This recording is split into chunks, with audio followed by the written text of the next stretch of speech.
हाँ, मैंने ब्रेक काट दिए। कल सुबह जब वह मंदिर जाएगी, एक्सीडेंट हो जाएगा। मैं दरवाजे के बाहर खड़ी थी, मेरे हाथ से पर्स ज़मीन पर गिर गया। सांस रुक गई। मेरी अपनी बहू मेरे अपने बेटे से मेरी मौत की योजना बना रही थी और मेरा बेटा वो चुप था, बिल्कुल चुप। मैंने धीरे से पीछे हटकर बाहर की तरफ कदम बढ़ाए। दिल ज़ोर-ज़ोर से धड़क रहा था, हाथ काँप रहे थे, लेकिन दिमाग एकदम साफ था। मुझे पता था मुझे क्या करना है, पर उन्हें नहीं पता था कि मैं कौन हूँ। उन्हें नहीं पता था कि मैंने 28 साल तक हज़ारों बच्चों को गणित पढ़ाया है। मैंने उन्हें सिखाया था कि हर समस्या का हल होता है, बस सही तरीके से सोचना पड़ता है। और आज मुझे अपनी ज़िंदगी की सबसे बड़ी समस्या का हल निकालना था। मेरी बहू सोच रही थी कि वो मुझे मार देगी, लेकिन उसे नहीं पता था कि मैंने पहले ही उसका खेल समझ लिया था। मैंने पहले ही सब कुछ तैयार कर रखा था। अगर आप हमारी कहानियों से जुड़े रहना चाहते हैं तो अभी हमारे चैनल को सब्सक्राइब कर लें, और आपको ऐसी कहानियाँ कैसी लग रही हैं ज़रूर बताइएगा कमेंट में। मेरा नाम नलिनी शुक्ला है, उम्र 67 साल। मैं नोएडा सेक्टर 62 में रहती हूँ। एक 3 बेडरूम का मकान है मेरा, जो मैंने और अपने पति रमेश से मिलकर बनाया था। लेकिन रमेश अब इस दुनिया में नहीं है। 4 साल हो गए उन्हें गए हुए। लोग मुझे देखते हैं तो एक साधारण बूढ़ी औरत दिखती हूँ। सफ़ेद बाल, सूती साड़ी, चश्मा। पूजा करती हूँ, रोज़ सुबह खाना बनाती हूँ अपने बेटे और बहू के लिए। पोते को स्कूल छोड़ने जाती हूँ कभी कभी। पर यह सिर्फ ऊपरी सच्चाई है। असली सच्चाई यह है कि मैंने 28 साल तक गणित पढ़ाया है, अपना ट्यूशन सेंटर चलाया, 500 से ज़्यादा बच्चों को पढ़ाया। उनमें से कई आज बड़े पदों पर हैं, पुलिस में, वकालत में, इंजीनियरिंग में, डॉक्टरी में। हम मुझे आज भी टीचर जी बुलाते हैं। मेरे पास 55 लाख की एफडी है, 45 लाख की एलआईसी पॉलिसी है, और यह मकान जिसकी कीमत 99 लाख है, सब कुछ सिर्फ मेरे नाम पर है। पर मेरी बहू को लगता था मैं एक बेवकूफ़ कमज़ोर बुढ़िया हूँ जिसे आसानी से ख़त्म किया जा सकता है। गलत फैमिली थी उसकी, बहुत बड़ी गलत फैमिली। आज से 6 साल पहले जब कार्तिक ने निकिता से शादी की थी तब मुझे बहुत खुशी हुई थी। कार्तिक मेरा एक लौता बेटा है, 38 साल का है, एक IT कंपनी में काम करता है। निकिता पढ़ी लिखी लड़की थी, MBA थी उसने किया हुआ, एक कॉरपोरेट ऑफिस में काम करती थी, सुंदर थी, स्मार्ट थी। पहले साल तो सब कुछ ठीक ठाक रहा, फिर धीरे धीरे उसका असली चेहरा दिखने लगा। शुरुआत छोटी छोटी बातों से हुई। मेरे बनाए खाने में नुक्स निकालना, मम्मी जी आजकल ऐसा खाना कौन बनाता है, या तो बहुत ऑयली है, मुझे हेल्दी खाना चाहिए। फिर मेरे कपड़ों पर टिप्पणी करना, आप हमेशा इतनी पुरानी साड़ी क्यों पहनती हैं, लोग क्या सोचेंगे। मैं चुप रहती थी, सोचती थी शायद उसे एडजस्ट होने में समय लग रहा है। नई बहू है, नया घर है। लेकिन समय के साथ उसकी बातें और कड़वी होती गईं, उसका रवैया और ज़्यादा अकड़ू होता गया। तभी एक दिन कुछ ऐसा हुआ जिससे मेरी आंखें खुल गई। 2 साल पहले की बात है, दिवाली के कुछ दिन पहले निकिता मेरे पास आई, बड़े प्यार से बोली, मम्मी जी आपके नाम पर तो बहुत सारी प्रॉपर्टी है, अगर आप इसे कार्तिक के नाम ट्रांसफ़र कर दें तो टैक्स बेनिफिट मिलेगा। आजकल सब ऐसा ही करते हैं। मैंने कहा, बेटा यह कर तो मेरे बाद तुम्हारा ही होगा, अभी मेरे नाम पर रहने दो, मुझे सुरक्षा महसूस होती है। उसका चेहरा एकदम बदल गया। सुरक्षा हमसे तो क्या आपको लगता है हम आपको बाहर निकाल देंगे? नहीं बेटा, ऐसी कोई बात नहीं। बस बस क्या मम्मी जी, आप हम पर भरोसा नहीं करती। ठीक है, जैसा आप चाहें। वो गुस्से से चली गई। उस दिन के बाद उसका व्यवहार और बिगड़ गया। कार्तिक से शिकायतें करने लगी, तुम्हारी माँ मुझे बहू नहीं समझती, मैं जो भी कहती हूँ वह सुनती ही नहीं, तुम हमेशा उनका ही साथ देते हो। बेचारा कार्तिक दोनों तरफ फंस गया। माँ प्यारी है तो पत्नी भी प्यारी है। फिर 6 महीने बाद एक और घटना हुई। मुझे बैंक से फ़ोन आया कि मेरे नाम पर एक लोन के लिए अप्लाई किया गया है। मैं चौंक गई। मैंने तो कोई लोन नहीं लिया था। मैं बैंक गई, वहाँ देखा तो मेरे हस्ताक्षर थे कागज़ों पर, लेकिन मैंने वो कागज़ कभी साइन नहीं किए थे। किसी ने मेरे हस्ताक्षर नकल किए थे। मैं घर आई, निकिता घर पर थी। मैंने उससे पूछा, निकिता बेटा तुम्हें कुछ पता है इस बारे में? वो बोली, हाँ मम्मी जी, मैंने सोचा था ज़रूरत पड़ी तो लोन लेंगे, आपने तो देने से मना कर दिया था ना। लेकिन मेरी इजाज़त के बिना? अरे इतनी बड़ी बात नहीं है, परिवार में सब एक जैसा होता है ना, आप क्यों इतना सोचती हैं? मेरा खून खौल गया। लेकिन मैंने जब्त किया। मैंने बैंक में जाकर वो एप्लीकेशन रद्द करवा दी। घर आकर मैंने कार्तिक से बात की, लेकिन निकिता ने पहले ही अपनी कहानी बना ली थी।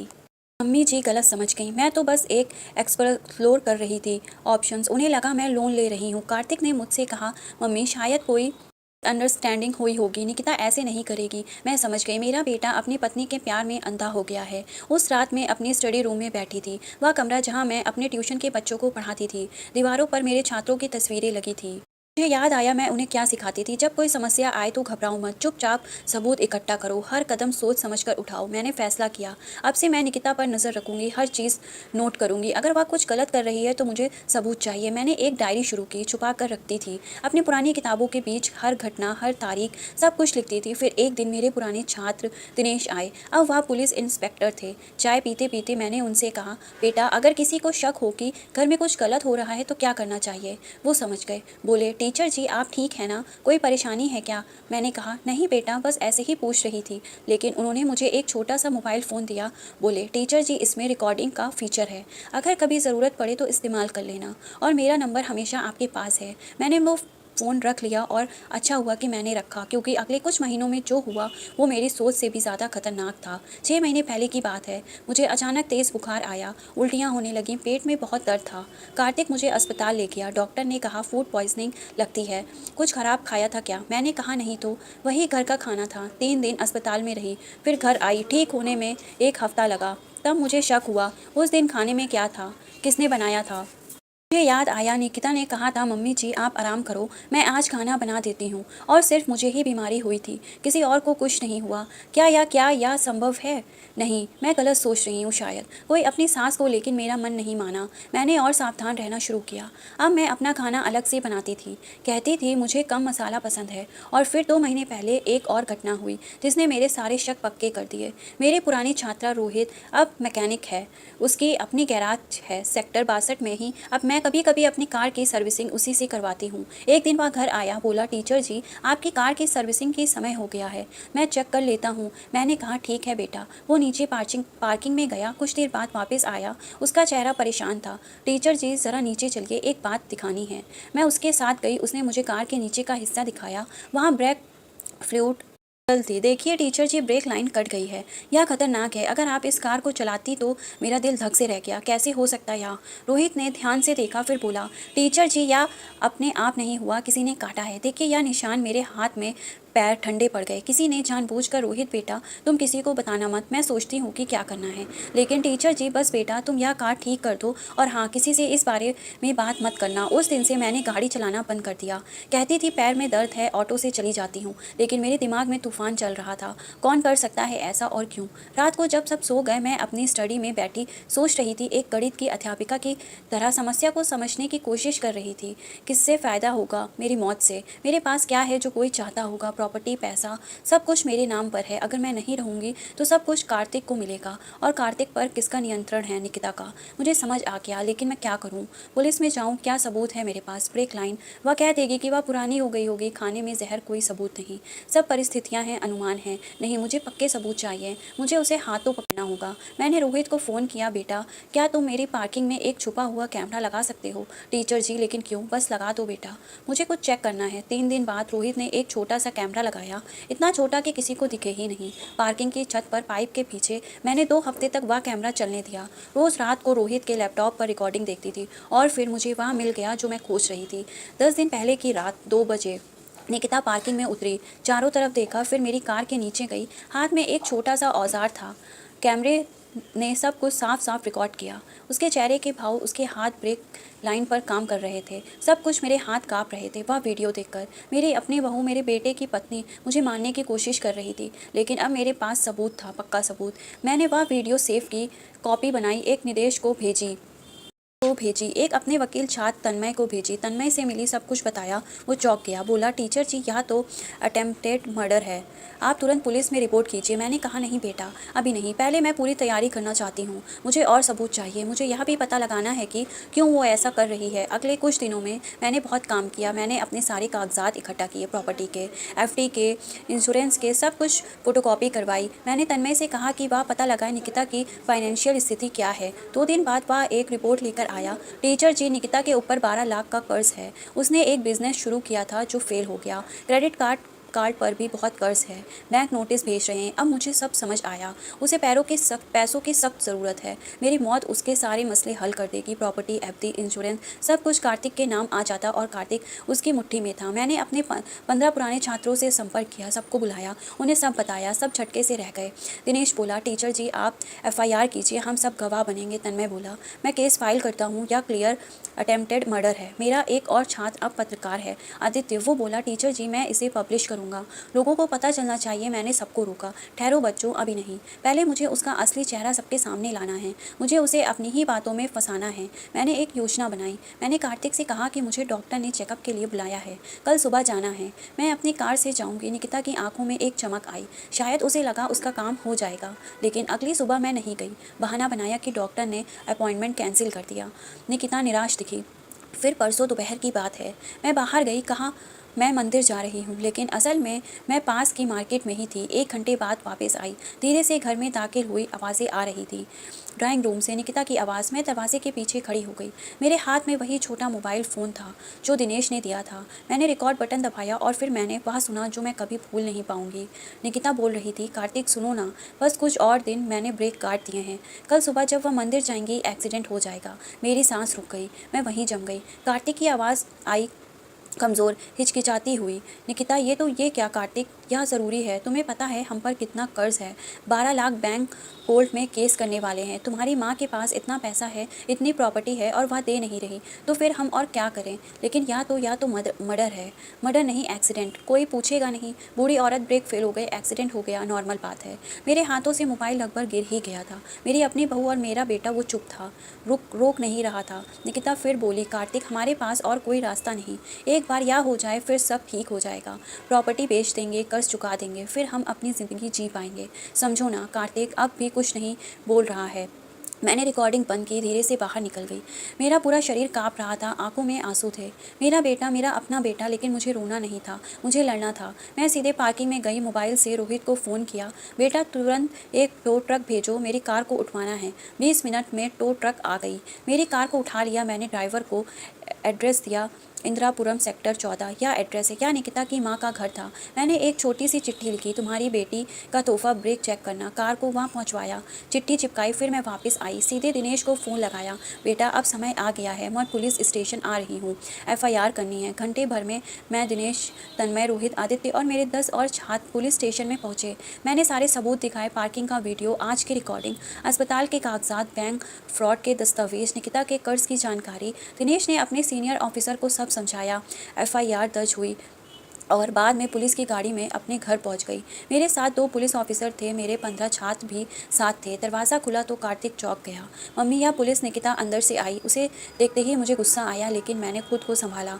पुलिस ऑफिसर ने कहा, निकिता शुक्ला, हाँ, लेकिन आप अरेस्ट हैं अटेम्प्ट मर्डर आरोप में। निकिता का चेहरा सफ़ेद पड़ गया। क्या बकवास है? कार्तिक बोला। मम्मी, यह क्या बोल रहा है? मैंने उसकी तरफ देखा। शांत आवाज़ में बोली, जो तुम दोनों कर रहे थे उसका नतीजा हो रहा है बेटा। निकिता चीखी, मम्मी जी, आपने क्या किया? आप मुझ पर झूठे आरोप लगा रही हैं। मैंने अपने मोबाइल से रिकॉर्डिंग चलाई। उसकी अपनी आवाज़ गूंजी, हाँ, मैंने ब्रेक काट दिए। कल सुबह जब वह मंदिर जाएगी एक्सीडेंट हो जाएगा। कमरे में सन्नाटा छा गया। कार्तिक पीछे हट गया।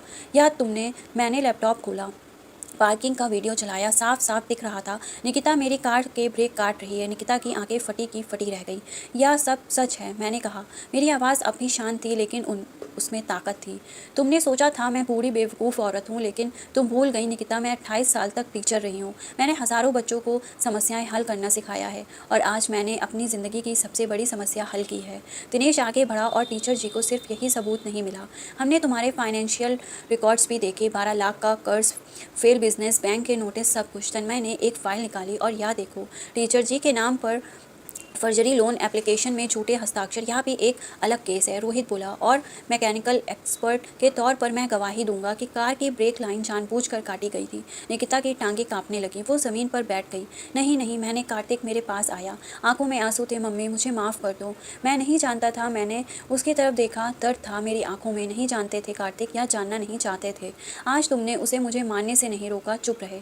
मम्मी, मुझे लगा, मैं सोच रहा था, मैं कंफ्यूज था। तुम कंफ्यूज नहीं थे बेटा, तुम कमज़ोर थे। तुमने अपनी पत्नी की बातों में आकर अपनी माँ को खोने की तैयारी कर ली थी। पुलिस ऑफिसर ने निकिता के हाथों में हथकड़ी लगाई। चलिए, स्टेशन चलना होगा। निकिता चीख रही थी, नहीं मम्मी जी, प्लीज़, मैंने गलती की, माफ़ कर दीजिए, मैं वापस नहीं करूंगी। मैंने सिर हिलाया। तुमने मुझे मारने की कोशिश की निकिता, सिर्फ पैसों के लिए।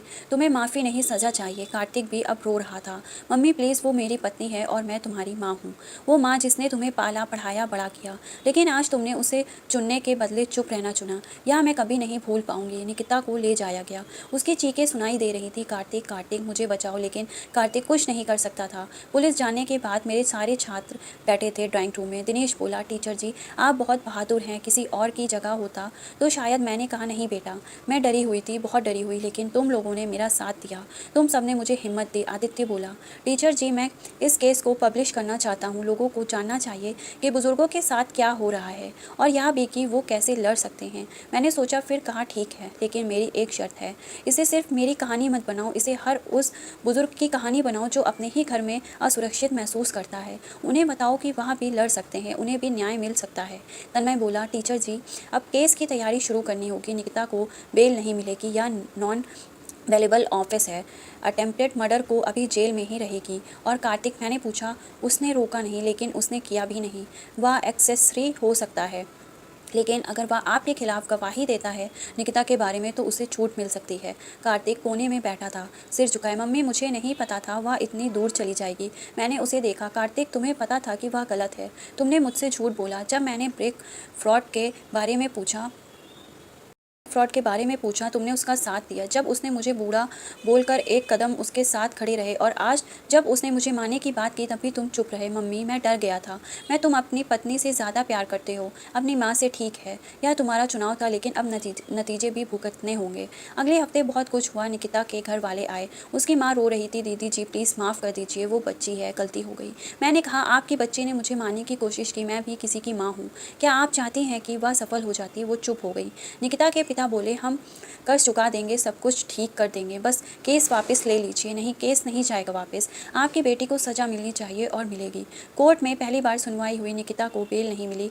वकील ने कोशिश की, बोले, माय लॉर्ड यह एक फैमिली मैटर है, थोड़ी मिसअंडरस्टैंडिंग। लेकिन हमारे वकील तन्मय ने सारे सबूत पेश किए, video recording, medical reports, bank fraud के कागजात। जज ने कहा, यह क्लियर अटेम्प्टेड मर्डर केस है, बेल रिजेक्टेड नहीं हो सकती। उसका कॉर्पोरेट गया। कंपनी ने तुरंत ट्रांसफ़र दिए जैसे न्यूज़ आई। आदित्य ने न्यूज़पेपर में आर्टिकल लिखा, 67 साल के रिटायर्ड टीचर ने कैसे अपनी बहू को पकड़ा, उससे मारने की कोशिश की। यह खबर वायरल हो गई। लोकल टीवी चैनल ने मुझसे इंटरव्यू लिया। मैंने बताया कैसे मैंने सबूत इकट्ठे किए, कैसे मेरे छात्रों ने मदद की, और सबसे ज़रूरी बात, मैंने बुजुर्गों को संदेश दिया, अपने हक के लिए लड़िए, चुप मत बैठिए। अगर आपको लगे कोई गलत कर रहा है तो सबूत इकट्ठे कीजिए, और पुलिस में जाने से मत घबराइए। सोसाइटी में भी चर्चा थी। पड़ोसी कहते थे, अरे नलिनी जी तो इतनी शांत रहती हैं, किसी को पता नहीं था अंदर क्या चल रहा था। एक बुजुर्ग आंटी आई मुझसे मिलने, रो रही थी, दीदी मेरे साथ भी ऐसा ही हो रहा है, मेरे बेटे की पत्नी मुझे तंग करती है, लेकिन मुझे डर लगता है। मैंने उनका हाथ पकड़ा, डरिए मत, आप अकेली नहीं हैं, मैं हूँ, मेरे छात्र हैं, हम सबकी मदद करेंगे। उस दिन के बाद 3 और बुजुर्ग औरतें आईं, सबकी अपनी कहानियाँ थीं, सबकी अपनी तकलीफ़ें थीं। दिनेश और तन्मय ने एक हेल्पलाइन शुरू की, एल्डर सेफ्टी फ़ंड। कोई भी बुजुर्ग जिसे मदद चाहिए फ़ोन कर सकता है। कार्तिक के बारे में वो कन्फ्यूज़ था, निकिता से मिलने जाता था जेल, लेकिन धीरे धीरे उसे एहसास हुआ कि उसकी पत्नी ने क्या किया था। एक दिन वह मेरे पास आया, घुटनों पर बैठ गया, मम्मी मुझे माफ़ कर दो, मैं अंधा हो गया था, मुझे यह नहीं दिखा कि तुम कितनी तकलीफ़ में थी। मैंने उसके सिर पर हाथ रखा। बेटा माफ़ी मांगने से पहले खुद से पूछो, क्या तुम सच में समझ गए कि गलती कहाँ हुई? हाँ मम्मी, मैंने निकिता को अंधा होकर सपोर्ट किया, मैंने तुम्हारी तकलीफ़ नहीं देखी, मैं तुम्हारे साथ नहीं खड़ा रहा, और अब मैं तुम्हारे साथ हूँ। मैं डिवोर्स के पेपर्स फाइल कर रहा हूँ, मैं निकिता के खिलाफ गवाही दूंगा कोर्ट में। मैंने गहरी सांस ली। बेटा यह तुम्हारा फैसला है, मैं तुम्हें ज़बरदस्ती नहीं कहूँगी। नहीं मम्मी, यह सही है, उसने जो किया वह गलत है, और मैं भी गलत था। वो चुप रहा। धीरे धीरे कार्तिक बदलने लगा। वो थेरेपी में गया, एक साइकोलॉजिस्ट से बात की। डॉक्टर ने बताया निकिता ने कार्तिक को इमोशनली मैनिपुलेट किया था, गैस लाइटिंग। उसे लगने लगा था कि माँ ही गलत है, यह एक तरह का अब्यूज़ है। 6 महीने बीत गए। आज मैं अपनी पुरानी स्टडी में बैठी हूँ, वही मेज, वही किताबें, दीवार पर मेरे छात्रों की तस्वीरें, उनकी सफलता की कहानियाँ आजकल मैं फिर से पढ़ाती हूँ मुफ्त में सोसाइटी के बच्चों को। हफ्ते में 2 दिन गणित, वही पुराने दिनों की तरह। मेरे छात्रों ने टीचर सेफ्टी फ़ंड बनाया है, अगर किसी बुजुर्ग को मदद चाहिए तो वह लोग मदद कर सकते हैं। कानूनी सलाह, पुलिस सपोर्ट, मेडिकल हेल्प, सब कुछ। निकिता अभी भी जेल में है, केस चल रहा है, उसे 10 साल तक की सज़ा हो सकती है। उसके वकील ने अपील की है, लेकिन सबूत इतने मजबूत हैं कि कोई फ़र्क नहीं पड़ेगा। उसकी नौकरी गई, उसका सोशल स्टेटस गया, उसके दोस्त रिश्तेदार सब दूर हो गए, उसके माँ बाप शर्मिंदा हैं, सोसाइटी में मुंह दिखाने लायक नहीं रहे। उसकी बनाई हुई फाइनेंशियल समस्या अब कार्तिक को संभालनी पड़ रही थी। 12 लाख का कर्ज अब वह चुका रहा है। कार्तिक ने डिवोर्स के पेपर्स फाइल कर दिए हैं। उसने कोर्ट में निकिता के खिलाफ गवाही दी, बताया कि कैसे वह उससे झूठ बोलती थी, कैसे उसने कर्ज चुकाया, कैसे उसने मुझे मारने की योजना बनाई। कार्तिक अब मेरे साथ रहता है, धीरे धीरे वह सुधर रहा है, ज़्यादा जिम्मेदार बन रहा है। अब वह खाना बनाने में मेरी मदद करता है, घर के काम करता है और सबसे ज़रूरी बात, वह अब मेरी बातें सुनता है, मेरा सम्मान करता है। कभी कभी रात को मैं अपनी छत पर खड़ी होती हूँ, सेक्टर 62 की सड़कें देखती हूँ, सोचती हूँ कितना कुछ बदल गया। 6 महीने पहले मैं डर से काँप रही थी, आज मैं शांति से जी रही हूँ।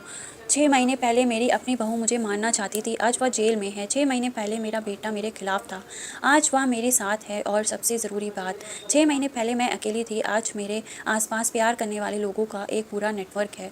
मेरे छात्र, मेरे पड़ोसी, सोसाइटी के लोग सब मेरे साथ हैं। इस कहानी से मैंने क्या सीखा? पहली बात, कभी भी अपने हकों के लिए लड़ने से मत डरिए, चाहे आपकी उम्र कुछ भी हो। बुजुर्ग होने का मतलब कमज़ोर नहीं होता, हमारे पास अनुभव है, समझ है, नेटवर्क है, इनका इस्तेमाल करना सीखिए। दूसरी बात, सबूत इकट्ठे करना ज़रूरी है। अगर आपको लगे कोई गलत कर रहा है तो बस आरोप मत लगाइए, प्रूफ रखिए, फ़ोटो, वीडियो रिकॉर्डिंग, दस्तावेज जो भी मिले। तीसरी बात, अकेले मत लड़िए, मदद मांगिए, पुलिस, वकील, सोशल वर्कर्स जो भी आपकी मदद कर सकें।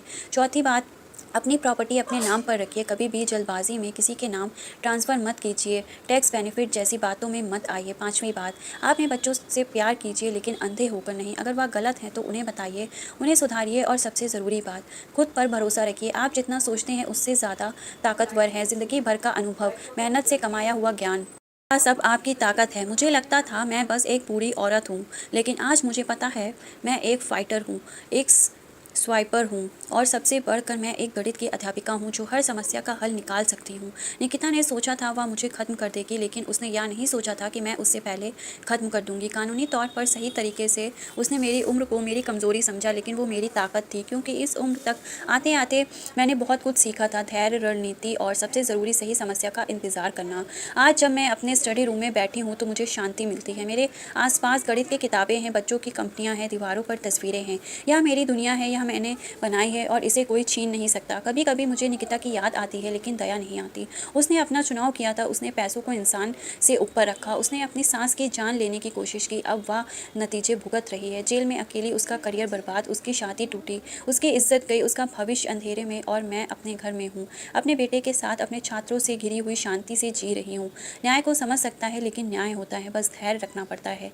और अगर आप भी कभी ऐसी स्थिति में फंसे तो याद रखिएगा, आप अकेले नहीं हैं। लड़िए, सबूत इकट्ठा कीजिए, मदद मांगिए और कभी हार मत मानिए, क्योंकि जीत उसी की होती है जो अंत तक लड़ता है। और मैंने लड़ा और जीता। आज मेरी उम्र 67 साल है और मैं पहले से ज़्यादा ज़िंदा महसूस करती हूँ, पहले से ज़्यादा मजबूत हूँ, पहले से ज़्यादा आज़ाद। निकिता ने मुझे मारने की कोशिश की, लेकिन उसने मुझे और मजबूत बना दिया। उसने सोचा था उसके बाद मेरी कहानी ख़त्म हो जाएगी, लेकिन असल में मेरी असली कहानी तो अब शुरू हुई है। अगर आपको यह कहानी पसंद आई हो तो प्लीज़ चैनल को सब्सक्राइब करें और घंटी आइकन को दबाएं, ताकि आपको हमारी नई कहानियाँ मिलती रहें। और कमेंट में बताइए कि आपको यह कहानी कैसी लगी। शेयर करना ना भूलें आपके परिवार और दोस्तों के साथ। धन्यवाद।